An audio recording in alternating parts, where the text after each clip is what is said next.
Assalamualaikum, salam hormat, salam keluarga Malaysia. Saya Wan Syahrina. Anda sedang menyaksikan Inklusif di saluran RTM. Beberapa tahun terdekat ini, kita banyak memberikan fokus kepada COVID-19 dan bagaimana kita begitu mengharapkan ada cahaya yang terang di sebalik di hujung terowong gelap.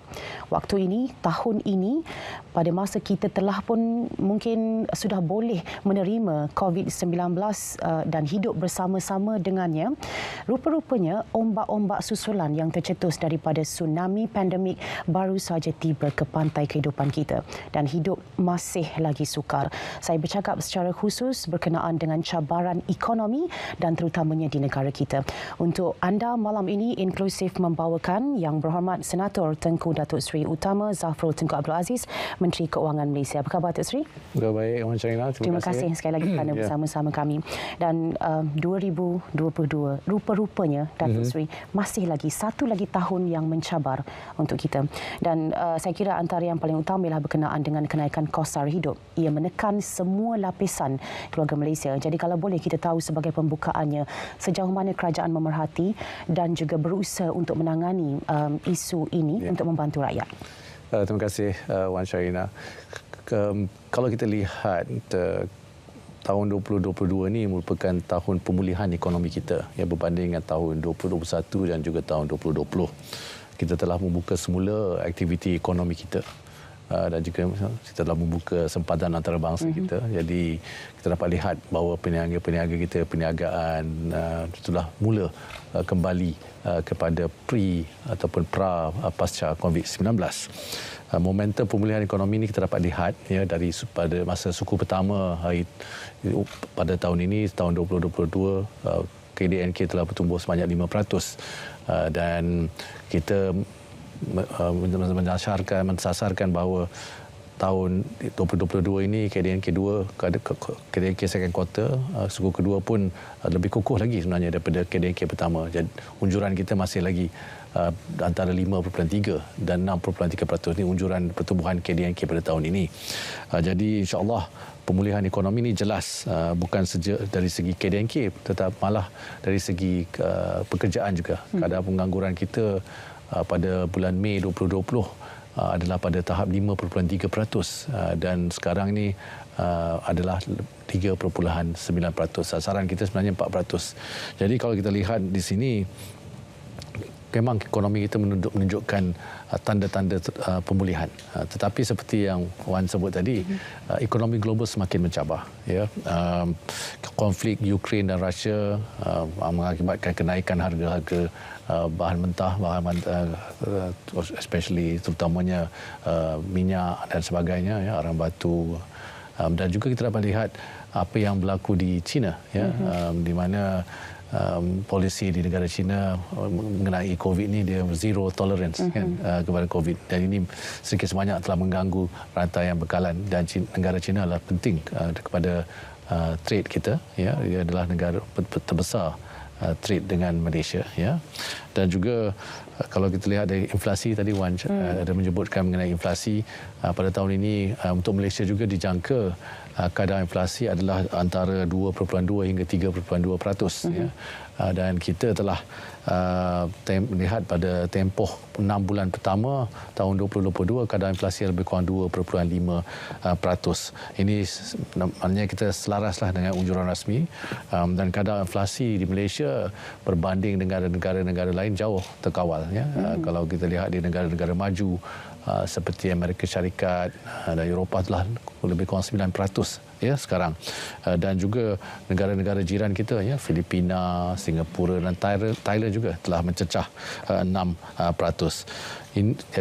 Oleh sebab itu, kita salah satu sebab mengapa Malaysia dapat mengawal kadar inflasi yang tidak begitu tinggi berbanding dengan negara lain ialah kerana subsidi kita. Ya, kerajaan telah membuat keputusan untuk menaikkan kadar subsidi supaya dapat membantu rakyat kita. Sebagai contoh, kalau kita lihat minyak kita, RON 95, minyak yang kita isi dalam kereta kita ni, ya, harganya masih RM2.05, ya. Dan bulan lepas ke bulan bila-bila pun memang masih lagi RM2.5 kerana kita ada ceiling RM2.5. Kalau kita tengok sebenarnya harga 1 liter tu ialah lebih kurang RM4.70 seliter.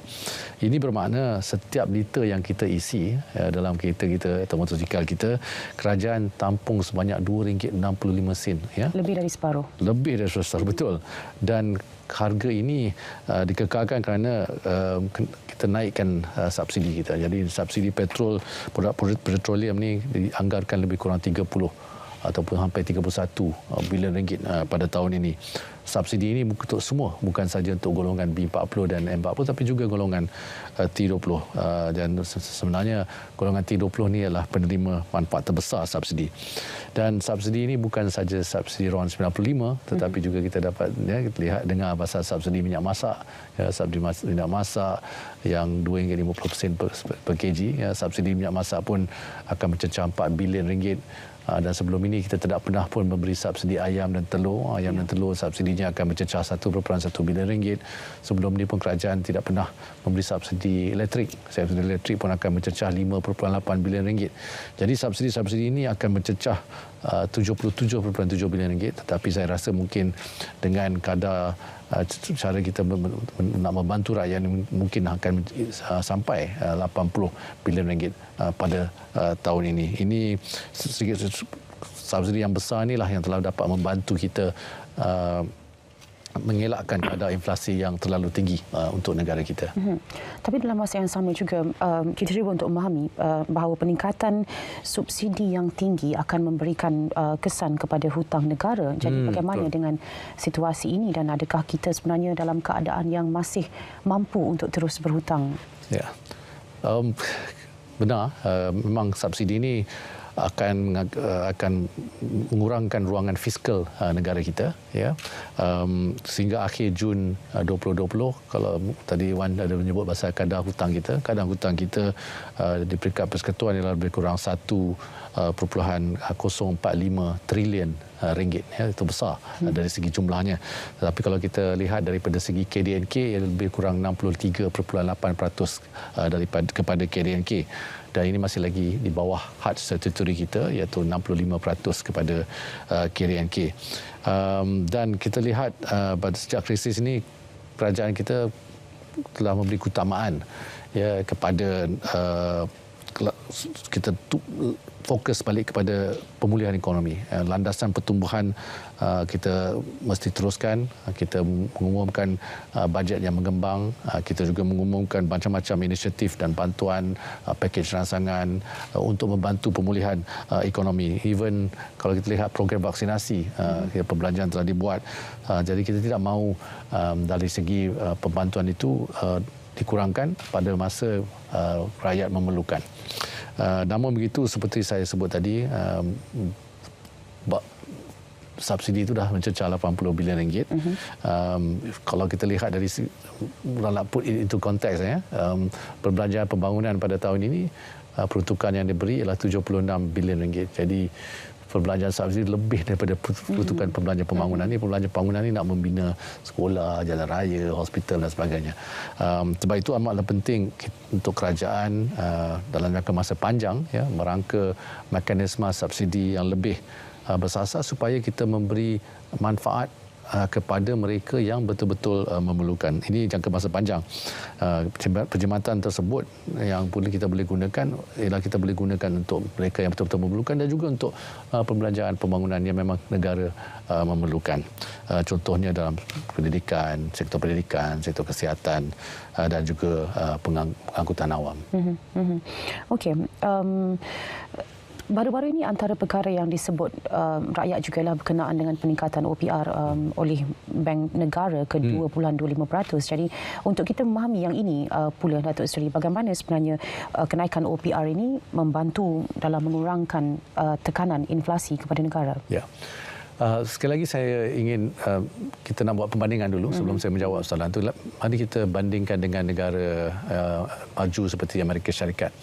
Amerika Syarikat pun sebenarnya dah menaikkan kadar faedahnya secara mendadak lebih kurang 225 mata asas ataupun 2.25% dan pada tahun ini kerana nak menangani langkah menangani kadar inflasi yang begitu tinggi di sana, ya, 9% di Amerika Syarikat. Kadar faedah ni sebenarnya memang boleh digunakan sebagai salah satu tool atau salah satu senjata yang boleh membendung inflasi. Tetapi langkah kadar faedah yang secara mendadak ni selalunya akan membebankan peminjam dan akan mengakibatkan ekonomi pun lebih perlahan, ya, itulah. Tetapi Amerika Syarikat tidak ada pilihan. Bagi Malaysia, sebarang langkah, sebelum tu saya nak menerangkan, bagi Malaysia sebarang langkah menaikkan OPR ni adalah dasar monetary, ya. Dasar monetary ini adalah dasar yang ditentukan oleh Bank Negara Malaysia, ya, dan dia adalah Monetary Policy Committee ni ada bebas daripada kerajaan dan dia mengikut undang-undang sedia ada. Jadi kita di kerajaan tidak boleh menyelaras keputusan kenaikan OPR kerana bercanggah dengan undang-undang, ya. Dan selain itu akan mengganggu menjejaskan integriti pasaran. Jadi di MPC ataupun Monetary Policy Committee atau dalam bahasa Malaysianya Jawatan Kuasa Dasar Monetary ni, dia akan merumuskan dasar monetary untuk mengekalkan kestabilan harga contohnya, dan juga memastikan pertumbuhan ekonomi kita kekal dan kekal manfaat lah, ya, long term sustainability. Apabila ekonomi kita sebelum pasca COVID-19 tu, kadar OPR sebenarnya telah lebih 3%. Pada satu masa dia mencecah 3.25%. Sekarang ni lepas kenaikan 25 bata asas ni, kadar OPR kita ialah 2.25%. Masih lagi rendah berbanding dengan sebelum pasca COVID-19, ya, 3%. Jadi tahun dari 2012 sampailah tahun sebelum pasca sebelum COVID tu memang dalam 3%. Kini ekonomi kita berada dalam landasan pemulihan. Saya dah sebut tadi, KDNK kita pada suku pertama 5%, KDNK kita pada suku kedua pun akan menunjukkan pertumbuhan yang lebih daripada suku pertama. Jadi kita dapat lihat aktiviti perbelanjaan isi rumah pun, pembelian aset, aktiviti pelaburan dah kembali pulih. Terlihat daripada segi pembelanjaan runcit contohnya, ya, memang lebih besar daripada sebelum pasca COVID-19. Jadi kita lihat kadar inflasi memang masih lagi kita kawal, saya dah sebut tadi pada 6 bulan pertama 2.5%. Jadi kalau berdasarkan faktor-faktor ini, Bank Negara telah mengambil keputusan untuk melaraskan kadar OPR ni secara beransur-ansur. Jadi dia naik sikit je, 25 mata asas sebelum ini, dan naik lagi 25 mata asas. Kerana sebelum ni 1.75 naik ke 2, lepas tu naik ke 2.25%. Dia tak naik terus macam negara-negara lain sampai 3-4%, ya. Dan dasar kerajaan menerusi Bank Negara berpandangan bahawa kenaikan kadar OPR ni tidak akan memberi kesan yang ketara, di mana 1/3 pinjaman oleh golongan B40 ni adalah kadar tetap sebenarnya, ya, dan juga yang terdiri kebanyakannya daripada hutang-hutang kereta dan juga pinjaman peribadi. Dia punya rate tu fixed rate lah, ya. Dia tidak akan begitu terkesan. Pada masa yang sama, kerajaan kita telah menyatakan bahawa sebarang pelarasan dasar monetary pada masa hadapan ni akan dilaksanakan secara terkawal dan beransur-ansur. Itu yang Bank Negara telah memberi pengmakluman kepada kita lah. Tapi dari sudut dasar, untuk daripada kerajaan punya point of view, kita our fiscal policy yang telah juga akan membantu ekonomi kita. Okey. Satu lagi perkara ialah nilai ringgit berbanding dolar Amerika Syarikat, dan orang memerhatikan kejatuhan nilai ringgit ini dan tertanya-tanya adakah trend ini akan berterusan, dan apa yang kita buat untuk mengukuhkan semula nilai ringgit kita. Ya, masalahnya kita selalu banding ringgit ni dengan US dollar, tapi kita tak membanding ringgit dengan mata wang asing yang lain, ya.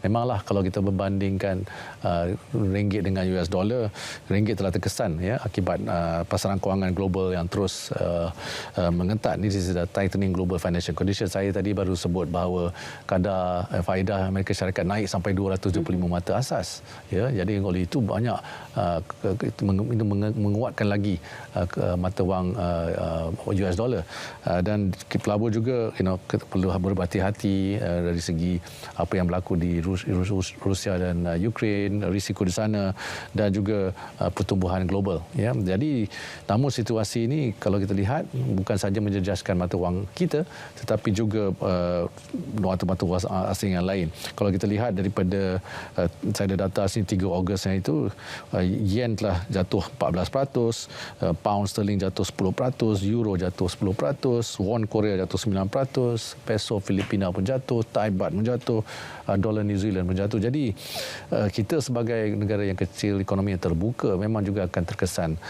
Dan kita sebenarnya kalau kita nak bandingkan dengan negara lain, ya, kalau kita banding dengan negara lain, kita telah ringgit telah mengukuh, getting stronger berbanding dengan yen, berbanding dengan euro, dengan pound sterling, dengan Korea won, dengan peso Filipina, dengan Thai baht. Kita lebih actually strengthen berbanding dengan mata-mata wang asing ini. Buat masa ini sebenarnya apa yang lebih penting ialah kekuatan asas ekonomi kita, our economic fundamentals, ya, yang boleh menyokong kestabilan ringgit daripada kejutan. Dan seperti saya sebut tadi, ekonomi kita dalam landasan pemulihan yang betul, masih lagi di dalam anjuran kita masih lagi antara 5.36 hingga 6.3%, yang mana disokong juga oleh unjuran daripada IMF dan juga World Bank. Jadi kita juga kena lihat pada masa jangka sederhana dan panjang, kerajaan juga akan mengutamakan pembaruan struktur, ya, structure reforms dari segi fiskal, dari segi ekonomi supaya kita dapat momentum pertumbuhan ini dapat sustainable lah, dapat diteruskan. Baik, secara konklusinya, kita mungkin tidak mengetahui apa yang akan berlaku pada masa hadapan dan kita tidak boleh mengharap atau menjanjikan bulan dan bintang, tapi sekurang-kurangnya untuk waktu sekarang ini kita berada pada kedudukan yang betul dalam proses pemulihan kita. Mungkin sedikit nasihat Datuk Seri kepada para penonton kita untuk mereka merasakan sedikit keredaan dan kelegaan untuk masa-masa yang akan datang selepas ini. Ya, kita alhamdulillah Malaysia setakat ini menunjukkan pertumbuhan ekonomi yang kukuh, ya, dan kita berada dalam landasan yang betul. Kadar inflasi pun rendah, kadar kaedah pun masih lagi rendah, tetapi kita mestilah berhati-hati kerana keadaan ekonomi global semakin meruncing, semakin menurun, ya. Jadi kita di Malaysia kita perlu bersedia untuk kalau terpaksa membuat polisi-polisi yang lebih fokus kepada pemulihan ekonomi kita. Dan peranan rakyat saya kira perlu bersama-sama dengan kerajaan untuk menjayakan. Betul. Kalau kita lihat sebenarnya kadar pengangguran pun dah turun, alhamdulillah. Ya, kadar perbelanjaan pun sebenarnya dah naik. Kita dapat lihat kalau kita pergi ke kedai-kedai makan, bisnes dah back to normal. Ya. Trade kita pun dah mencecah 2 trilion ringgit, kita punya perdagangan. Jadi ini semakin banyak memberi confident kepada pelabur-pelabur juga untuk masuk ke dalam negara kita. Okey, baik, itu rumusannya untuk waktu ini kerana kita menyentuh ataupun memberikan fokus kepada isu ekonomi dan tindakan kerajaan dalam menanganinya. Tengku Datuk Seri Utama Zafrul Tunku Abdul Aziz, Menteri Kewangan Malaysia bersama-sama inklusif pada malam ini. Jumpa lagi pada lain masa. Terima kasih Datuk Seri kerana bersama-sama kami. Terima kasih juga untuk anda yang menonton siaran ini. Jumpa lagi. Jumpa lagi.